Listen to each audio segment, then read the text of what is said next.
Mom, what is today?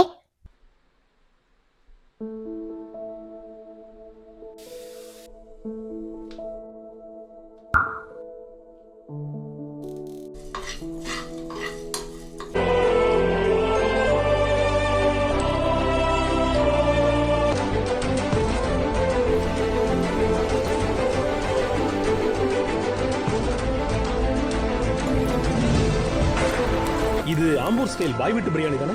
S chef. பேரு பூரணி, ஆனா பாய் வீட்டு பிரியாணி மாதிரி அப்படியே இருக்கு. எப்படி? பிரியாணிக்கு இது சார் ஜாதி மதம்லாம். Biryani is an emotion. தொழுகை எல்லாம் பண்ணீங்க. அது எனக்கு பிரியாணி செய்ய கற்றுக் கொடுத்தவங்களோட நம்பிக்கை.